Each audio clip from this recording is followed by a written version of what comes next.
অভিনেত্রী বিতস্তার মৃত্যু ঘিরে রহস্য ক্রমশ দানা বাঁধছে। উঠে আসছে এক মধ্যবয়স্ক পুরুষের যোগ। তার বিরুদ্ধে আত্মহত্যায় প্ররোচনা দেওয়ার অভিযোগ দায়ের করেছে বিতস্তার পরিবার। সেই অভিযোগের ভিত্তিতে ৩০৬ ধারায় মামলা রুজু করেছে গড়ফা থানার পুলিশ।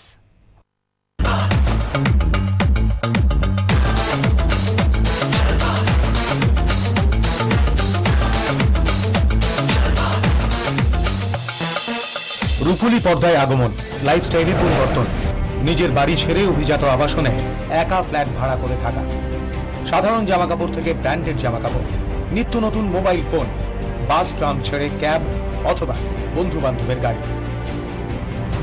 প্রতি মাসে পারফিউমের পেছনে বড় অঙ্কের টাকা খরচ, সপ্তাহে একদিন ধার্য পার্লার ও স্পায়ের জন্য। এইভাবে সাধারণ মেয়ের থেকে হাই প্রোফাইল লেডিতে পরিণত হওয়া, এর মধ্যেই প্রণয়ের সম্পর্কে জড়িয়ে পড়া, যদিও সেই প্রেমিক বিবাহিত মধ্যবয়স্ক পেশা আয়কর আধিকারিক। প্রেমের পরিণতি কি হবে তা শুরুতে বুঝতে পারেননি এই অভিনেত্রী।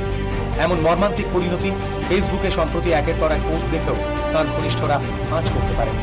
পুলিশ সূত্রে খবর, কয়েক বছর আগে ওই আয়কর আধিকারিকের সঙ্গে প্রণয়ের সম্পর্ক গড়ে ওঠে বিতস্তার। সবকিছু ভালোই চলছিল। বিঘ্ন ঘটল যখন আয়কর আধিকারিকের স্ত্রী এই বিবাহ বহির্ভূত সম্পর্কের কথা জানতে পারলেন। এরপর থেকেই ওই ব্যক্তির বাড়িতে অশান্তির বাতাবরণ তৈরি হয়। কয়েক মাস আগে থাকতে এই অভিনেত্রীর প্রেমিক এই সম্পর্ক থেকে পিছু হতে শুরু করেন। তখন থেকেই অবসাদে ভুগতে শুরু করলেন বিতস্তা।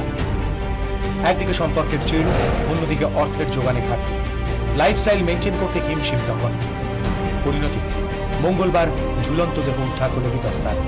পরিবারের তরফে গড়ফা থানায় ওই আয়কর আধিকারিকের বিরুদ্ধে আত্মহত্যায় প্ররোচনা দেওয়ার অভিযোগ দায়ের করা হয়েছে। ঘটনার সব দিক খতিয়ে দেখছে পুলিশ। রিপোর্ট